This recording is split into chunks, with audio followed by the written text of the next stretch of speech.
Welcome to the Bunyip and Ayotoshli podcast.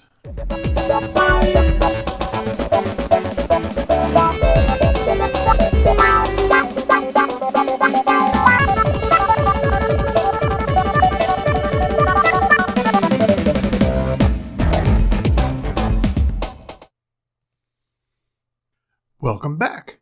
This is the Bunyip and Ayotoshli Speculative Fiction Podcast. Please consider liking and subscribing on whatever platform you listen on. And please also consider dropping something in the tip jar. I could use the help to cover the podcast host. But I'm happy, of course, to just have you lend me your ears, whether you're a friend, a Roman, or a countryman, or none of the above. This week's story is another fairy tale collected by the Brothers Grimm. Snow White and Rose Red by the Brothers Grimm.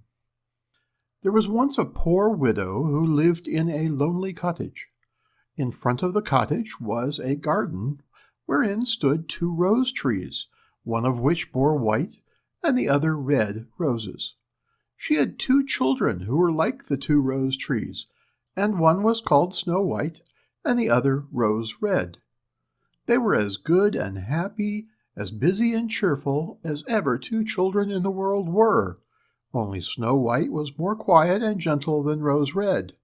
Rose Red liked better to run about in the meadows and fields, seeking flowers and catching butterflies, but Snow White sat at home with her mother and helped her with her housework, or read to her when there was nothing to do.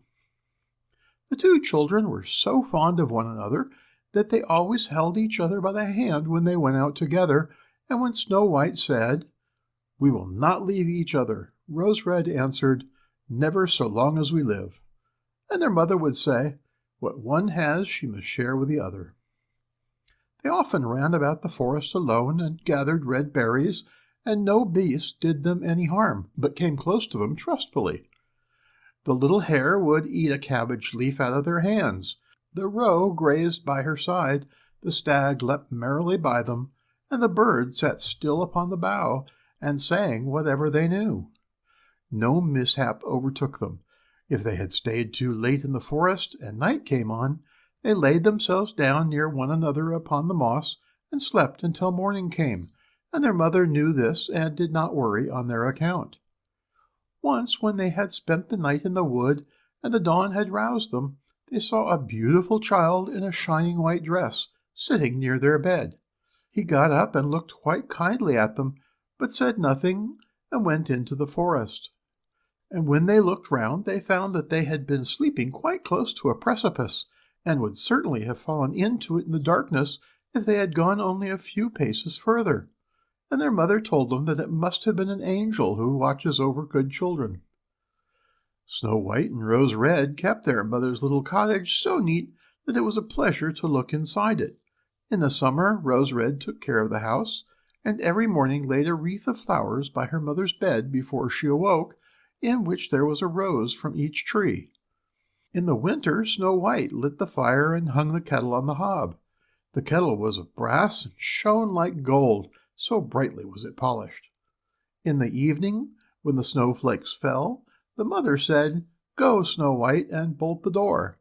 And then they sat round the hearth, and the mother took her spectacles and read aloud out of a large book, and the 2 girls listened as they sat and spun.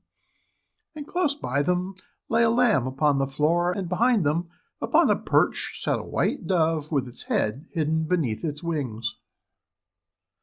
One evening, as they were thus sitting comfortably together, someone knocked at the door as if he wished to be let in. The mother said, "Quick, Rose Red, open the door. It must be a traveler who is seeking shelter." Rose Red went and pushed back the bolt, thinking that it was a poor man, but it was not. It was a bear that stretched his broad black head within the door. Rose Red screamed and sprang back. The lamb bleated, the dove fluttered, and Snow White hid herself behind her mother's bed. But the bear began to speak and said, "Do not be afraid. I will do you no harm. I am half frozen and only want to warm myself a little beside you." "Poor bear," said the mother, "lie down by the fire. Only take care that you do not burn your coat." Then she cried, "Snow White, Rose Red, come out. The bear will do you no harm. He means well." So they both came out, and by the lamb and the dove came nearer and were not afraid of him. The bear said, "Here, children, knock the snow out of my coat a little." So they brought the broom and swept the bear's hide clean, and he stretched himself by the fire and growled contentedly and comfortably. It was not long before they grew quite at home and played tricks with their clumsy guest. They tugged his hair with their hands, put their feet upon his back, and rolled him about. Or they took a hazel switch and beat him, and when he growled they laughed. But the bear took it all in good part, only when they were too rough he called out, "Leave me alive, children. Snow White, Rose Red, will you beat your wooer dead?" When it was bedtime, and the others went to bed, the mother said to the bear, "You can lie there by the hearth, and then you will be safe from the cold and the bad weather." As soon as day dawned, the two children let him out, and he trotted across the snow into the forest. Henceforth the bear came every evening at the same time, laid himself down by the hearth, and let the children amuse themselves with him as much as they liked. And they got so used to him that the doors were never fastened until their black friend had arrived. When spring had come and all outside was green, the bear said one morning to Snow White, "Now I must go away and cannot come back for the whole summer." "Where are you going, then, dear bear?" asked Snow White. "I must go out into the forest and guard my treasures from the wicked dwarfs. In the winter, when the earth is frozen hard, they are obliged to stay below and cannot work their way through. But now, when the sun is thawed and warmed the earth, they break through it and come out to pry and steal, and what once gets into their hands and in their caves does not easily see daylight again." Snow White was quite sorry at his departure, and as she unbolted the door for him, and the bear was hurrying out, he caught against the bolt, and a piece of his hairy coat was torn off, and it seemed to Snow White as if she had seen gold shining through it, but she was not sure about it. The bear ran away quickly and was soon out of sight behind the trees. A short time afterwards, the mother sent her children into the forest to get firewood. There they found a big tree which lay felled to the ground, and close by the trunk something was jumping backwards and forwards in the grass, but they could not make out what it was.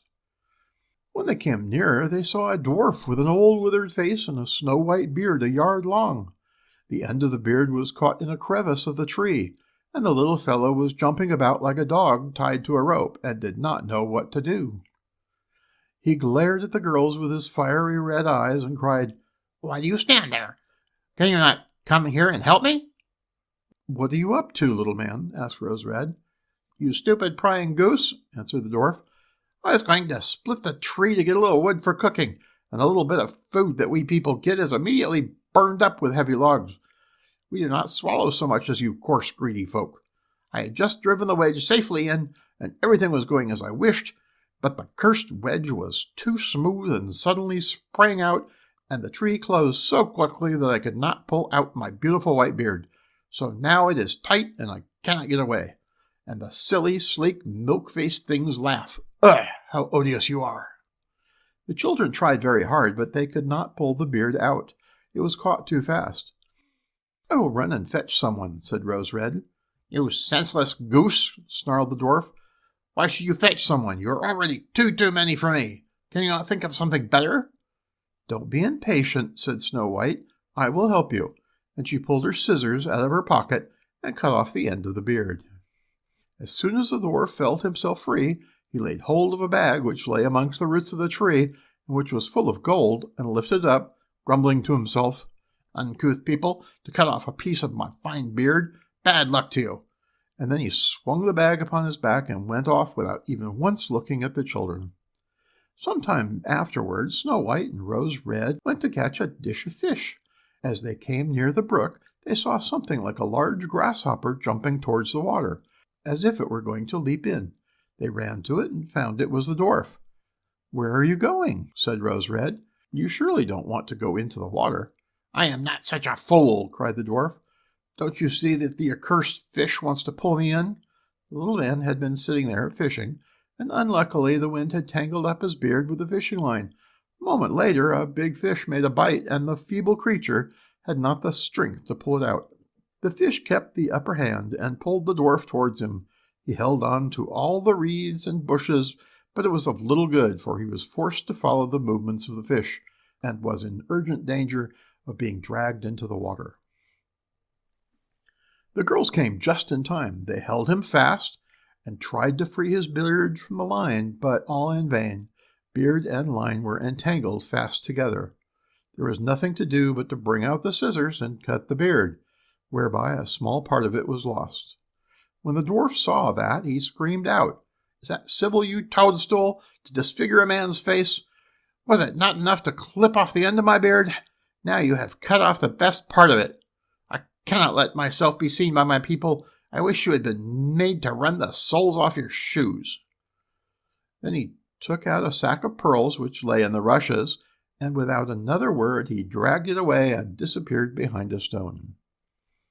It happened that soon afterwards the mother sent the two children to the town to buy needles and thread, and laces and ribbons. The road led them across a heath upon which huge pieces of rock lay strewn about. There they noticed a large bird hovering in the air. Flying slowly round and round above them, it sank lower and lower, and at last settled near a rock not far away. Immediately they heard a loud, piteous cry. They ran up and saw with horror that the eagle had seized their old acquaintance, the dwarf, and was going to carry him off. The children, full of pity, at once took tight hold of the little man and pulled against the eagle so long that at last he let his booty go. As soon as the dwarf had recovered from his first fright, he cried with his shrill voice, "Could you not have done it more carefully? You dragged at my brown coat so that it is all torn and full of holes. You clumsy creatures!" And he took up a sack full of precious stones and slipped away again under the rock into his hole. The girls, who by this time were used to his ingratitude, went on their way and did their business in town. As they crossed the heath again on their way home, they surprised the dwarf, who had emptied out his bag of precious stones in a clean spot and had not thought that anyone would come there so late. The evening sun shone upon the brilliant stones. They glittered and sparkled with all the colors so beautifully that the children stood still and stared at them. "Why do you stand gaping there?" cried the dwarf, and his ashen-gray face became copper-red with rage. He was still cursing when a loud growling was heard, and a black bear came trotting towards them out of the forest. The dwarf sprang up in a fright, but he could not reach his cave, for the bear was already close, and then, in the dread of his heart, he cried, "Dear Mr. Bear, spare me! I will give you all my treasures.